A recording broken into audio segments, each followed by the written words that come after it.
শুদ্ধ কথা বলতে চেয়েছিলাম, কিন্তু আমার আর দিল না শীতল। আমি যেহেতু আইছি, তুমি আর রাস্তা ঘুরে কিতা করতে আইও, বুঝছেন? এখানে গণ্যমান্য মানুষ সকল আইছেন, জীবনে অনেক অনুষ্ঠানও গিয়া হারাইছি। এই ধরনের স্টেজও হারানি আমার জীবনের হঠাই মিয়ার হইলা। শাহেদ মুশারও হারা আইসন গেছেন বউ, হঠাই মিয়া হইলা। আর যেহেতু আমার দর্শক হল বড় শৃঙ্খলা দর্শক হিসাবে আর লাঠি রাখি দেই, ভালাইয়া বাড়ি দেওয়া লাগতো না, আর সপ্তাহ স্বীকার করাও লাগতো না। নেড়ে সঞ্জিত হয় এখানে আমরা শিল্পী হলো অভিভাবক কামাল উদ্দিন রাসেল ভাই আছেন, গীতিকার হিরণ ভাই আছেন, বিরোহী লাল মিয়া, বিরোহী খালা মিয়া, সূর্যলাল বাবু, বশির উদ্দিন, ইকরাম উদ্দিন, কতজনের নাম হইম আল্লাহ। শিল্পীতে ভরপুর ভরপুর, বুঝছেন? বলি গেছে হয় হয়।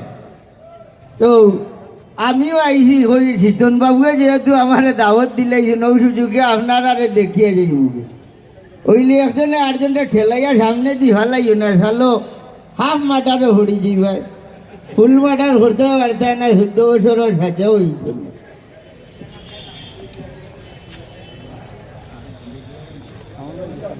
আচ্ছা হইল হইল গান গাইলে, গান বাদে আমার হতো তা মাথার আছে বড় দুঃখ এই শিল্পীদের উপরে আমার বিচার। তুমি তাই করবাই টান রে হয়েছি, জান রে হো বলে রে জান বেমারে মরো মাইরে মরিও না, বুঝছেন? এমন মাইরে হই ভাই ডাক্তারে গ্রস্ত না, বুঝছেন? এখানে আমার কামাল উদ্দিন রাসেল ভাই দেখছেন 2-3 শিল্পীর কথা কইছে।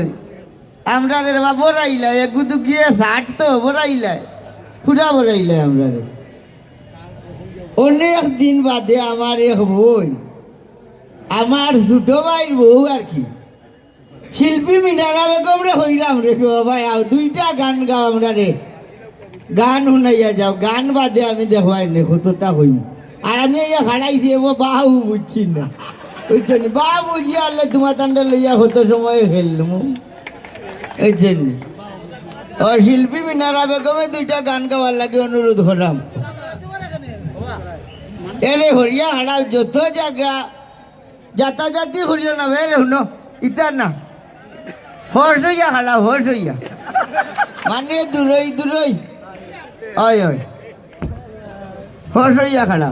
শিল্পী মিনারা বেগমও দেখো আমার সান্দোল্লা খান বই, গানও গাইবা ওলা। এরে আমার হংকটা বই খালি আসে, 12 বছর ধরে তিনি একটা দিন বেজার দেখলাম না, খালি এড়ায়।